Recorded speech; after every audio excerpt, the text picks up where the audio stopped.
Hello guys, welcome to our channel. आज हम class 11th के बायोलॉजी का चैप्टर रेस्पिरेशन इन प्लांट का लेक्चर नंबर 3 करने जा रहे हैं, जहां पर हम आज एरोबिक रेस्पिरेशन को पढ़ेंगे। उसके पहले लेक्चर नंबर 2 के अंदर हमने क्या पढ़ा था, एक बार ही हम वो रिवाइज करेंगे। तो लेक्चर नंबर 2 के अंदर हमने स्टार्ट किया था ग्लाइकोलिसिस से, और हमने कहा था कि ग्लाइकोलिसिस जो है वो हर एक ऑर्गेनिज्म के अंदर होती है। अगर कोई भी चीज़ लिविंग है तो उसके पास क्या होगा, सेल। अगर किसी के पास भी सेल है यानी कि उसके पास क्या होगा, साइटोप्लाज्म। और अगर किसी के पास भी साइटोप्लाज्म है तो क्या होगा, उसके अंदर होगी ग्लाइकोलिसिस। यानी कि ग्लाइकोलिसिस हर एक ऑर्गेनिज्म के अंदर चलती है और कहाँ पे होती है, साइटोप्लाज्म के अंदर होती है।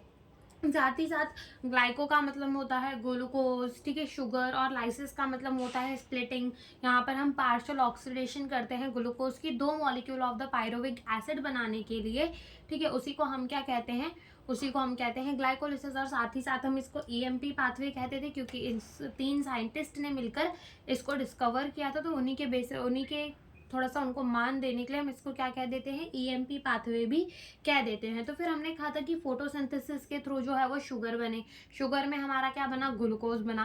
ग्लूकोज सुक्रोज बना, फ्रक्टोज, ठीक है, ये सारी चीजें जो है वो बनती है। तो क्या बना, सुक्रोज। तो सुक्रोज को तोड़ लिया गया ग्लूकोज एंड फ्रक्टोज के अंदर with the help of the enzyme invertase, and then glucose जो है वो हमारा एंटर करता है ग्लाइकोलिटिक पाथवे के अंदर। ग्लूकोज से हम बनाते हैं ग्लूकोज 6 फॉस्फेट, जहां पर हमारी एक एटीपी का खर्चा आता है। और ऐसे ही चेन ऑफ 10 रिएक्शन होती है जो कि हमने देखी थी। हमने देखा था कि हमारा यहाँ पर NADH2 भी बनता है, ठीक है। तो ये भी हमने देखा था। और हमने कहा था कि ग्लाइकोलिसिस में टोटल हमारी 2 एटीपी का खर्चा होता है, 4 एटीपी का गेन होता है, और हमें मिलता है NADH। यानी कि टोटल अगर हमसे कोई पूछे कि कितनी एटीपी अभी तुम्हारे हाथ में है, तो 2 एटीपी, ठीक है, क्योंकि 4 एटीपी का गेन होता है, 2 लॉस भी होती है, तो 2 बची, वो हमारी गेन वाली एटीपी हो गई कि इतनी एटीपी हमें गेन हुई। लेकिन अगर कोई पूछे कि टोटल एटीपी कितनी मिलती है, तो 8 एटीपी। अब 6 कहाँ से आई, देखो 2 हमारे NADH2 बनते हैं, ठीक है। तो एक NADH2 जो है वो हमें 3 एटीपी देगा, तो 2 कितने देंगे, 6, और 2 हमारे पहले के तो 7 और 8, तो टोटल 8 एटीपी जो है वो हमें मिलते हैं। वैसे क्या होता है कि जब भी ग्लूकोज के पूरे मॉलिक्यूल का ऑक्सीडेशन होता है, यानी कि उसकी पूरे के पूरे बॉन्ड्स तोड़ दिए जाते हैं, तो हमें टोटल 38 एटीपी का गेन होता है। तो यहाँ जब हमने ग्लाइकोलिसिस पढ़ी तो हम खाली अभी तक 8 एटीपी जुड़ा पाए हैं, बाकी की 30 एटीपी भी हमें आगे मिलेंगी, ठीक है। लेकिन कब मिलेंगी, जब उसका एरोबिक रेस्पिरेशन होगा। लेकिन अगर उसका एनाएरोबिक रेस्पिरेशन होगा तब तो नहीं मिलेगी। एरोबिक रेस्पिरेशन में ही हमें क्या मिलेगी, हमारी पूरी 38 एटीपी मिलेगी। फिर हमने देखी थी फर्मेंटेशन के बारे में। तो हमने कहा था कि फर्मेंटेशन होता है lactic acid fermentation, alcoholic fermentation. तो हमने देखा था लैक्टिक एसिड फर्मेंटेशन में हमारा लैक्टिक एसिड बनता है, और with the help of the enzyme lactate dehydrogenase. Alcoholic fermentation के अंदर हमारा इथेनॉल और CO2 बनता है with the help of the enzyme.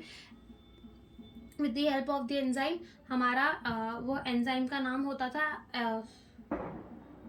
Alcohol dehydrogenase, ठीक है। क्या होता था नाम उसका, अल्कोहल डिहाइड्रोजनेज, ठीक है। तो ये वाली हमारी जो है वो यूज होती थी। और हम क्या करते थे, हमारा जो है उसमें से हमारा क्या बन जाता था, बनता था इथेनॉल, और साथ ही साथ हमारा क्या बनता था, CO2 बनता था अल्कोहलिक फर्मेंटेशन में। ये हमने देखा था। फिर हमने बोला था कि फर्मेंटेशन की बुराई ये थी कि less than 7% of total energy of glucose निकलती थी। यानी कि 7% से भी कम एनर्जी, एक तो ग्लूकोज में जितनी एनर्जी है उससे भी 7% से कम एनर्जी निकलती होती है, और सारी की सारी ट्रैप भी नहीं होती थी एज एटीपी। ये चीज़ हमने देखी थी। और फिर हमने क्या पढ़ना था, एरोबिक रेस्पिरेशन, जिसमें हमने कहा था कि जो हमारा पायरोबिक एसिड है, कौन सा सेल किस तरीके से पायरोबिक एसिड को हैंडल करता है, ठीक है। तो वही हमें पढ़ना था। तो अगर कोई सेल है और उसके पास ऑक्सीजन अच्छा खासा है, तो वो तो क्या करेगा, एरोबिक रेस्पिरेशन ही करेगा ना। जब O2 की अवेलेबिलिटी ज़्यादा होगी, सेल के पास माइटोकॉन्ड्रिया होंगे। और आज ही समझ में आ जाएगा कि हम माइटोकॉन्ड्रिया को power house of the cell भी क्यों कहते हैं, ठीक है, क्योंकि वहां पर हमारा इलेक्ट्रॉन ट्रांसपोर्ट सिस्टम चलता है, जिसे हम ETS भी कहते हैं, ठीक है। तो वही हमें देखेंगे। तो हम आज का लेक्चर जो है वो स्टार्ट करते हैं। तो यहाँ पर हम पढ़ेंगे एरोबिक रेस्पिरेशन। तो कल ही जैसे कि मतलब इसके पहले वाले लेक्चर के अंदर हमने कहा था कि एरोबिक रेस्पिरेशन का मतलब क्या होता है, कंप्लीट ऑक्सीडेशन करना हमारे ऑर्गेनिक सब्सटेंस की, ठीक है, in the presence of oxygen, oxygen के प्रेजेंस में, to release the CO2 water and large amount of energy, अच्छी खासी अमाउंट ऑफ एनर्जी को भी निकालना, उसी को हम क्या कहते हैं, एरोबिक रेस्पिरेशन कहते हैं। लेकिन एक बारी हम एक चीज समझने की यहाँ पर कोशिश करते हैं, और वो चीज क्या है, वो चीज ये है कि मान लो कि ये हमारा क्या है, कोई सेल है, ठीक है। मान लो ये हमारा क्या है, कोई सेल है, ठीक है, ये मान लो हमारा कोई सेल है और ये सेल की क्या है, साइटोप्लाज्म। तो सेल की साइटोप्लाज्म में क्या हुआ होगा, सेल की साइटोप्लाज्म में हुई होगी ग्लाइकोलिसिस। ठीक है, और सेल के अंदर क्या है, माइटोकॉन्ड्रिया भी है। क्या है, माइटोकॉन्ड्रिया भी है। तो सेल के साइटोप्लाज्म में वो तो हो गई हमारी क्या, ग्लाइकोलिसिस। अब यहाँ से हमने क्या बनाया था, इसका 2 molecule of the pyruvic acid बनाया था। तो आगे की रिएक्शन करने के लिए ये जो 2 मॉलिक्यूल है पायरुविक एसिड की, इसको कहाँ भेज दिया जाता है, इसको भेज दिया जाता है मैट्रिक्स ऑफ दी माइटोकॉन्ड्रिया के अंदर। और वहां पे 2 रिएक्शन चलती है, पहली तो एक लिंक रिएक्शन चलती है और दूसरी हमारी चलती है क्रेब साइकिल। तो क्रेब साइकिल को स्टार्ट होने के लिए ना एसिटाइल कोएंजाइम ए की जरूरत रहती है। किसकी रहती है, एसिटाइल कोएंजाइम ए की जरूरत रहती है। तो ये एसिटाइल कोएंजाइम ए को बनाने के लिए हमें क्या करनी पड़ती है, लिंक रिएक्शन, जो कि हमारे ग्लाइकोलिसिस एंड क्रेब साइकिल को जोड़ने का काम करती है। ठीक है, तो वो लिंक रिएक्शन भी कहाँ चलती है, माइटोकॉन्ड्रिया के मैट्रिक्स में चलती है और साथ ही साथ हमारी क्रेब साइकिल भी कहाँ चलती है, माइटोकॉन्ड्रिया के मैट्रिक्स में। उसके बाद हमारे क्रेब साइकिल में ही क्या बन जाते हैं, NADH2, FADH2, ATP, ये सारी चीजें जो है वो बन जाती हैं।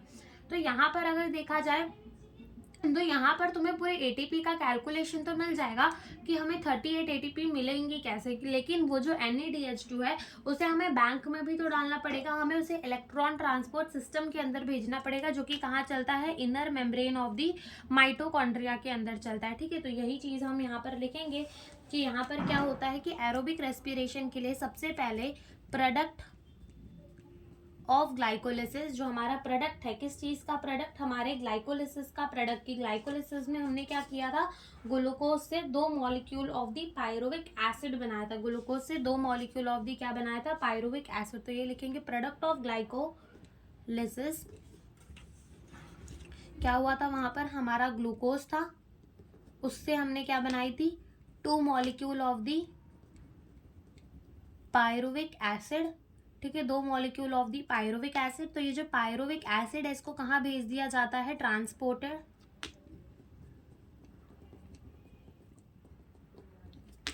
To mitochondrial matrix. इसको कहाँ भेज दिया जाता है, माइटोकॉन्ड्रियल मैट्रिक्स के अंदर भेज दिया जाता है। कहाँ भेज दिया जाता है, माइटोकॉन्ड्रिया की मैट्रिक्स के अंदर भेज दिया जाता है। तो transported to the mitochondrial matrix, इसको कहाँ भेज देंगे, माइटोकॉन्ड्रिया के मैट्रिक्स में भेज देंगे।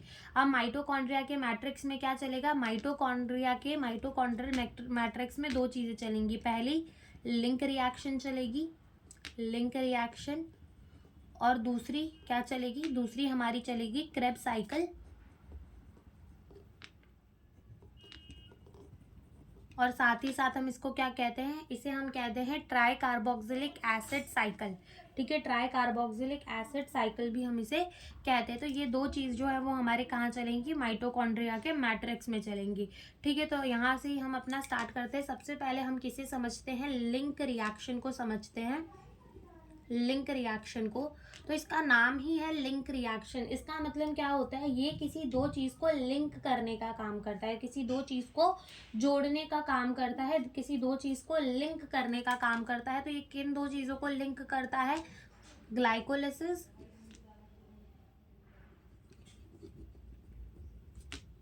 And Krebs cycle. ये 2 चीज़ों को जोड़ने का, लिंक करने का काम कौन करता है, लिंक रिएक्शन।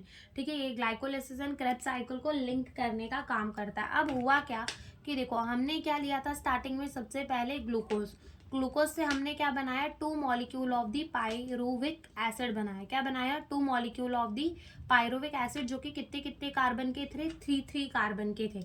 अब इस पायरुविक एसिड, ठीक है, ये जो हमारी पायरुविक एसिड है जो अब कहाँ आ चुकी है, माइटोकॉन्ड्रियल मैट्रिक्स में आ चुकी है। तो जैसे ही ये माइटोकॉन्ड्रियल मैट्रिक्स में आएगी, हमारी जो पायरुविक एसिड है, जैसे ही माइटोकॉन्ड्रियल मैट्रिक्स में आएगी तो ये रिएक्ट करेगी हमारी कोएंजाइम ए के साथ। साथ ही साथ यहाँ पर आएगा NAD+। ठीक है, NAD+। ठीक है, जैसे ही हमारी ये जो पायरुविक एसिड है वो कहाँ है, माइटोकॉन्ड्रियल मैट्रिक्स पे, तो कौन आ गया, कोएंजाइम ए आ गया और साथ ही साथ NAD+ आ गया। और यहाँ पर हमारा जो है, यहाँ पर भी हमारे एक एंजाइम यूज होती है जिसे हम कहते हैं पायरुवेट डीहाइड्रोजिनेज। और ये जो होती है एक्टिव होती है कब? जब Mg+2 भी प्रेजेंट होता है। तो यहाँ पर हमारा कौन आता है? यहाँ पर हमारा आता है पायरुवेट, पायरुवेट डी हाइड्रोजेनेज। ठीक है, क्या आता है? पायरुवेट डिहाइड्रोजिनेज, और साथ ही साथ क्या आता है? Mg+2। ठीक है, ये दोनों मिलकर, ठीक है, अब देखो पायरुविक एसिड कोएंजाइम ए और NAD+। ठीक है, यहाँ पर 2 मॉलिक्यूल चला आ रहा है। ठीक है, तो पूरी की पूरी रिएक्शन जो है वो 2 से मल्टीप्लाई हो जाएगी। ठीक है, तो यहाँ से हमारा क्या मिलेगा? यहाँ से हमें मिलेगा हमारा acetyl coenzyme A, acetyl coenzyme A, साथ ही साथ हमें क्या मिलेगा? NADH+H+। ठीक है, और ये रिएक्शन को भी किससे मल्टीप्लाई कर दो? 2 से मल्टीप्लाई कर दो, यानी कि 2 NADH2 जो है वो हमें इस लिंक रिएक्शन के अंदर भी मिल जाएंगे। अब ये जो हमारा एसिटाइल कोएंजाइम ए बना, ये आगे जाकर हमारी क्या करेगा? ये हमारी चला देगा क्रेब्स साइकिल। क्या चला देगा? Krebs cycle. और क्रेब्स साइकिल से जो हमारे NADH2 FADH2 होंगे वो कहाँ चले जाएंगे? इलेक्ट्रॉन ट्रांसपोर्ट सिस्टम के अंदर। तो ये होती है हमारी लिंक रिएक्शन। कि लिंक रिएक्शन जो होता है उससे क्या बनता है? एसिटाइल कोएंजाइम ए बनता है, जो कि जोड़ता है हमारी ग्लाइकोलिसिस को और हमारी क्रेब्स साइकिल को। क्रेब्स साइकिल को स्टार्ट करने के लिए एसिटाइल कोएंजाइम ए चाहिए होता है, और हमारा ग्लाइकोलिसिस में लास्ट प्रोडक्ट पायरुविक एसिड बनता है। तो इस पायरुविक एसिड को बनाया जाता है एसिटाइल कोएंजाइम ए के अंदर, ताकि हम उसको क्रेब्स साइकिल के अंदर आगे की प्रोसेस के अंदर भेज सके। ठीक है, तो ये तो मैंने तुम्हें ऐसे समझाया। एक बार NCERT में जिस तरीके से रिएक्शन लिखे हम वो भी लिख लेते हैं। ठीक है, तो वो भी हम एक बार ही लिखते हैं। तो हम लिखते हैं यहाँ पर अपनी लिंक रिएक्शन को, कि सबसे पहले हमारे क्या आते हैं? 2 molecule of the pyruvic acid, वो किसके साथ रिएक्ट करते हैं? कोएंजाइम ए प्लस NAD+, और हमें क्या देते हैं? In the presence of the pyruvate dehydrogenase और Mg+2, वो हमें देते हैं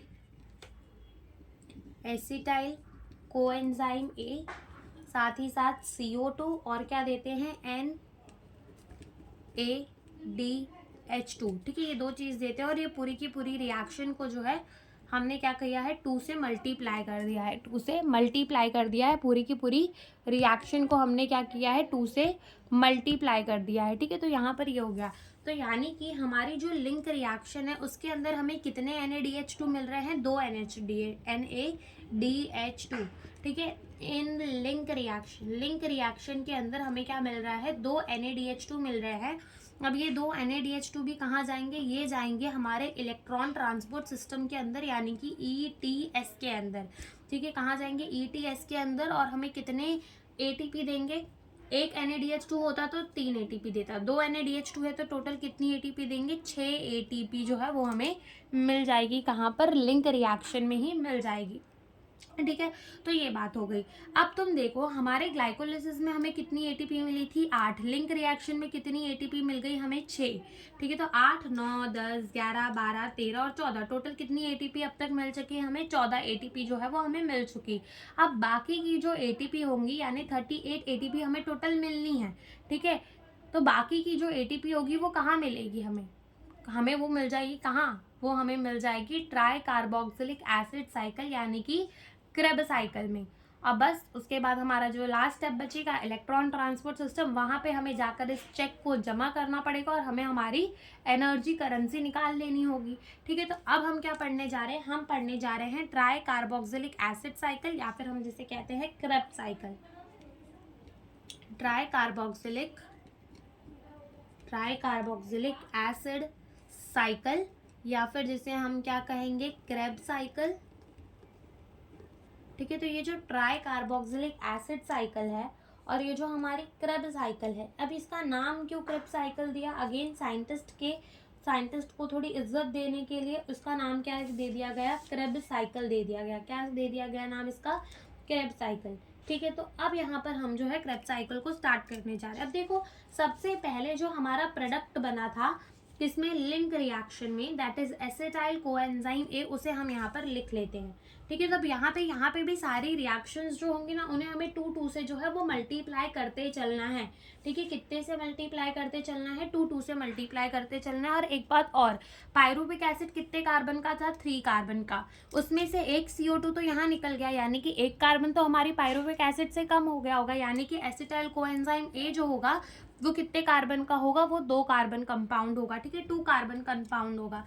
तो यहीं पे हम लिखेंगे कि क्या हो गया, एसिटाइल कोएंजाइम ए आया। ठीक है, जो कितने कार्बन का है, 2 कार्बन का, कितने कार्बन का है, 2 कार्बन का।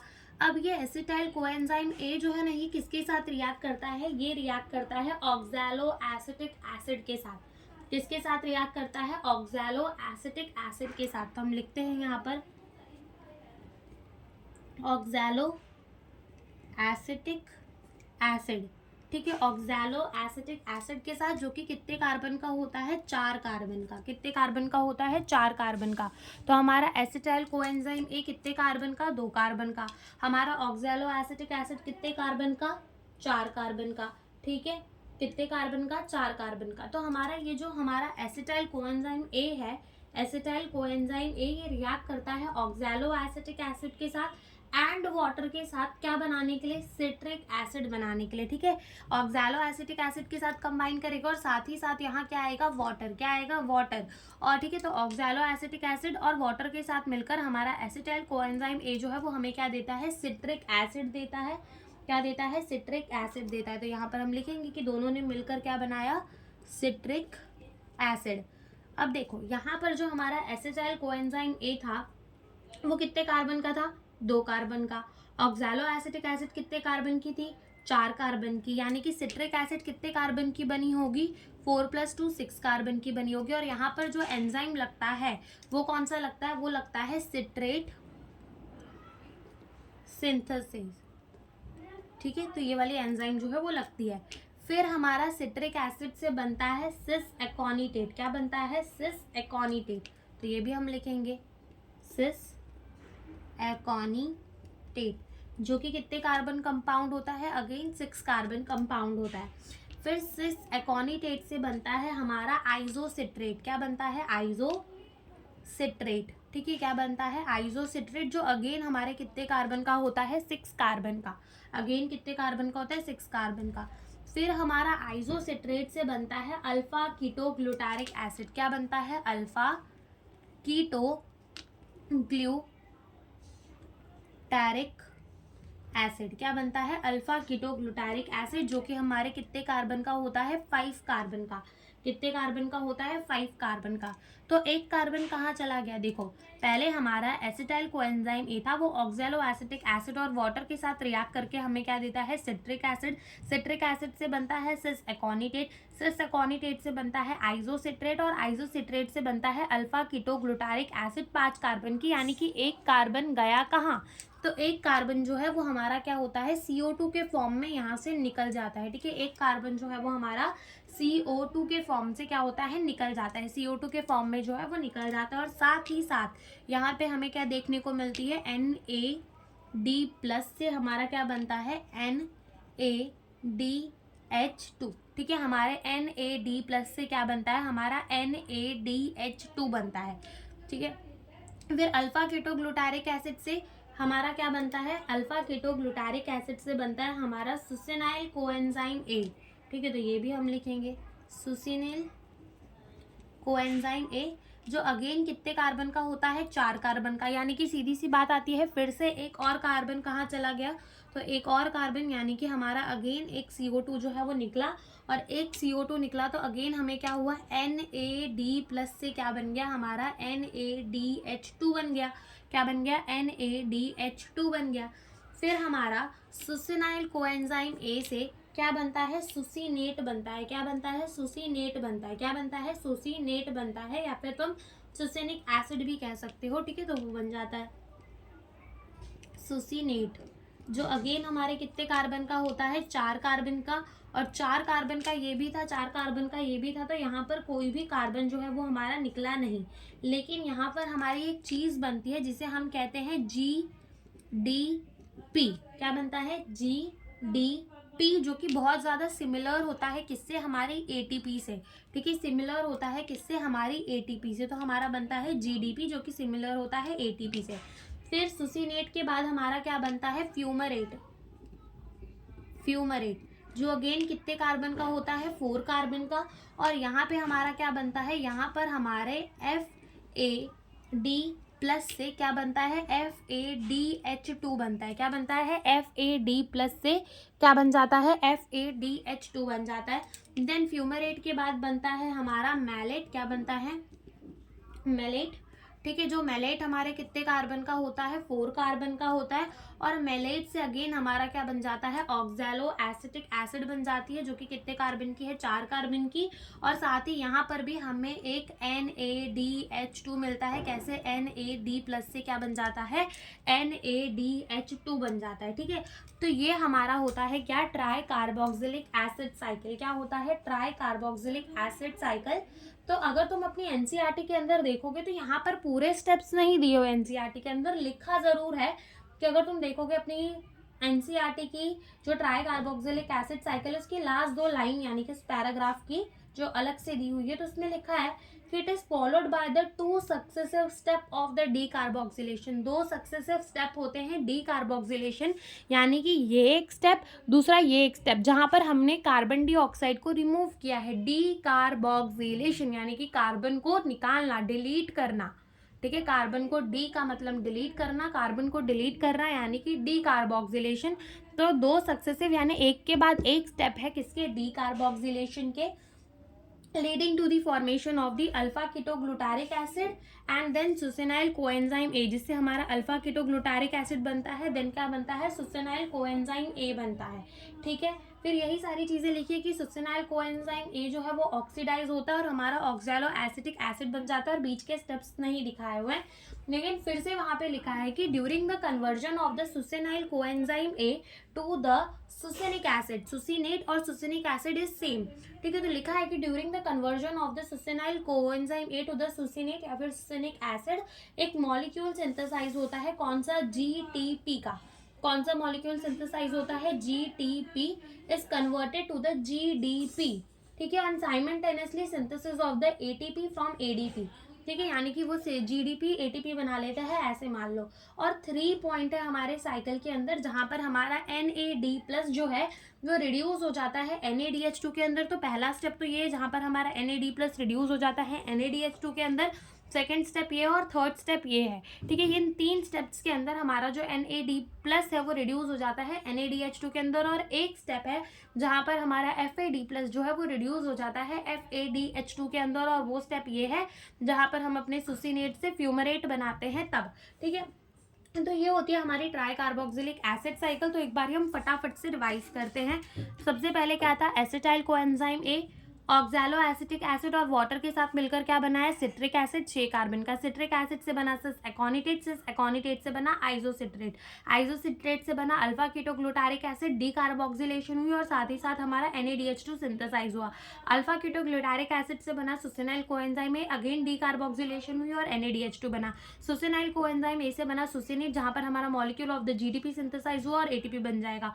सुसिनेट से बना फ्यूमरेट जहां पर हमारा FAD प्लस रिड्यूस हुआ FADH2 के अंदर।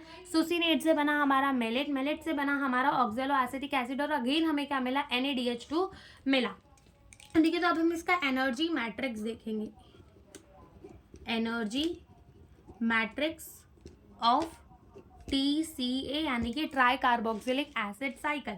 तो सबसे पहले अगर तुम देखो तो 3 स्टेप्स है, 1, 2 एंड 3, ठीक है। तो 3 स्टेप्स वेयर NADH2 सिंथेसाइज, ठीक है। 3 स्टेप है जहां पर हमारे NADH2 जो है वो सिंथेसाइज हुआ है। मैंने बोला था कि पूरी की पूरी रिएक्शन को ना 2 से मल्टीप्लाई कर देना है, क्योंकि हमारे 2 ही एसिटाइल कोएंजाइम A बनते हैं, ठीक है। तो यानी कि हम इसको भी 2 से मल्टीप्लाई कर देंगे, यानी कि 2 3 जा कितना हो जाएगा 6, यानी कि 6 हमें क्या मिला, NADH2 मिला। साथ ही साथ एक स्टेप है जहां पर हमारा वेयर वन स्टेप जहाँ पर हमारा FADH2 बना, साथ ही हम इसको भी 2 से मल्टीप्लाई कर देंगे, यानी कि हमारा 2 FADH2 बना। और वन स्टेप है जहाँ पर हमारा क्या बना है, ATP ही बना है, GDP को ATP ही मान लो, तो उसको भी हम 2 से मल्टीप्लाई कर देंगे, यानी कि हमारी कितनी ATP बनी, 2 ATP। अब देखो, जब हमारा एक NADH2 try carboxylic acid cycle के अंदर, जब हमारा एक NADH2 जो है वो इलेक्ट्रॉन ट्रांसपोर्ट सिस्टम के अंदर जाता है तो 3 ATP देता है, ठीक है। तो यहाँ पर जब हमारा 6 NADH2 जाएगा इलेक्ट्रॉन ट्रांसपोर्ट सिस्टम के अंदर, तो 6 1 जा 6, 6 2 जा 12, एंड देखो कितनी ATP देगा, 6 1 जा 6, 6 2 12 एंड 6 3 जा 18, तो टोटल हमें कितनी ATP दे देगा, 18 ATP दे देगा, ठीक है। और जब हमारा 2 FADH2 जाएगा, बिकॉज एक FADH2 हमें 2 ATP देता है, तो जब 2 FADH2 जाएगा तो वो हमें कितनी ATP देगा, वो हमें देगा 4 ATP। कितनी ATP देगा, वो हमें 4 ATP, ठीक है। ये बात समझ में आई कि देखो क्या बोला हमने, 3 स्टेप है हमारे, जहाँ पर हमारे NADH2 बन रहे हैं, 2 से मल्टीप्लाई किया यानी कि 6 NADH2 बन रहे हैं। एक स्टेप है जहाँ पर FADH2 बन रहा है, 2 से मल्टीप्लाई किया, इसका मतलब 2 FADH2 बन रहे हैं। एक स्टेप है जहाँ पर ATP बन रही है, 2 से मल्टीप्लाई किया, मतलब 2 ATP बन रही है। जब एक NADH2 हमें 3 ATP देता है, तो 6 NADH2 कितनी ATP देंगे, 6 3 जा कर दो तो 18 ATP देंगे, ठीक है। वैसे ही एक FADH2 जब 2 ATP देता है तो 2 FADH2 कितनी देगी, 2 2 जा 4, 4 ATP दे देंगी। और साथ ही हमारी 2 ATP तो ऐसे ही बनी है, ठीक है, 2 ATP तो हमारी डायरेक्ट बनी है। तो देखो 8 9 10 और ये हो जाएगा 14, 1 ऊपर कैरी और 2 जो है वो यहाँ आ जाएगा, ठीक है। यानी कि टोटल 24 ATP हमारी बनी। कितनी ATP बनी, 24 ATP। ये 8 हो गया, 9 एंड 10, ठीक है। उसके बाद 4 ये तो 14 हो गया, 1 ऊपर कैरी कर दिया 2, यानी कि 24 ATP हमारी कहाँ बन गई, in the try carboxylic acid cycle, ठीक है। ट्राई कार्बोक्सिलिक एसिड साइकिल के अंदर ही हमारी 24 ATP बन गई। कोई पूछे नेट ATP कितनी बनी, 2 ही बनी, लेकिन इलेक्ट्रॉन ट्रांसपोर्ट सिस्टम में जाने के बाद टोटल ATP कितनी मिल जाएंगी, 24 ATP मिल जाएंगी। कितनी ATP मिल जाएंगी, 24 ATP मिल जाएंगी। अब हम देखते हैं कि हमारी 38 ATP हुई या नहीं हुई, ठीक है। तो अब हम चेक करते हैं। तो देखो ग्लाइकोलिसिस के अंदर हमने टोटल कितनी ATP बनाई थी, 8 ATP। लिंक रिएक्शन के अंदर हमने कितनी ATP बनाई, 6 ATP। और ट्राई कार्बोक्सिलिक एसिड साइकिल के अंदर हमने कितनी ATP बनाई, 24 ATP, ठीक है। कितनी ATP बनाई हमने, 24 ATP बनाई, ठीक है। तो अब 24 प्लस 6 प्लस ये कर लो, तो देखो 4 में 6 जुड़ेगा तो 10, यानी कि 30 हो गए। और प्लस 8 करेंगे, यानी कि टोटल हमें कितनी ATP मिली, 38 ATP मिली। कितनी ATP मिली, 38 ATP मिल गई टोटल, ठीक है। तो एक जब ग्लूकोज का ऑक्सीडेशन होता है तो हमें 38 ATP मिलती ही है, और ये हमारी 38 ATP का जो है वो कैलकुलेशन भी आ गया, ठीक है। अब इसके बाद ना हमारा एक और काम बचता है, वो है इलेक्ट्रॉन ट्रांसपोर्ट सिस्टम, यानी बैंक जाकर अपने चेक को जमा करने का, जहाँ से हम अपनी करेंसी को निकलवा सके, हम अपने NADH2 FADH2 इनको कन्वर्ट करा सके, किसके अंदर, ATP के अंदर हम इसे कन्वर्ट करा सके। बस इतना काम बचा है कि हमें इसको कन्वर्ट करा देना है। लेकिन अभी तुम सोच रहे होगे हम बात कर रहे हैं एरोबिक रेस्पिरेशन, ऑक्सीजन तो यूज में आया ही नहीं, ऑक्सीजन तो यूज में आया ही नहीं। तब ऑक्सीजन का क्या, ऑक्सीजन कहाँ पर यूज पे आएगा, क्योंकि अभी तक तो ऑक्सीजन जो है वो यूज में आया ही नहीं, ठीक है। तो ऑक्सीजन जो है वो हमें काम आएगा इलेक्ट्रॉन ट्रांसपोर्ट सिस्टम के अंदर। और इलेक्ट्रॉन ट्रांसपोर्ट सिस्टम कहाँ होता है, inner membrane of the mitochondria के अंदर, और वहीं पे हमें ऑक्सीजन का काम भी समझ में आएगा। फिर हमें समझ में आएगा कि हम इसको एरोबिक रेस्पिरेशन क्यों कहते हैं, ठीक है। तो यहाँ पर हमारा आज का लेक्चर होता है खत्म। नेक्स्ट लेक्चर के अंदर हम समझेंगे इलेक्ट्रॉन ट्रांसपोर्ट सिस्टम, और क्यों हम एरोबिक रेस्पिरेशन को एरोबिक कह रहे हैं, कहाँ पर हमारा ऑक्सीजन यूटिलाइज में आएगा, कैसे हम बैंक में जाएंगे, हम अपने चेक को जमा करेंगे और अपनी energy currency of the cell, यानी कि हम अपनी ATP को निकालेंगे, और वो बैंक क्या है, हमारा इलेक्ट्रॉन ट्रांसपोर्ट सिस्टम। हमारे इलेक्ट्रॉन ट्रांसपोर्ट सिस्टम में कुछ कॉम्प्लेक्स होते हैं, 5 कॉम्प्लेक्स होते हैं, और वो पांचों कॉम्प्लेक्स का नाम अलग अलग होता है। Inner membrane of the mitochondria में वो पड़े हुए होते हैं, और वहीं पर हमारी ATP की सिंथेसिस भी होती है, ठीक है। तो ये सारी चीज़ें हम पढ़ेंगे कब, in next lecture. So thank you for watching the video.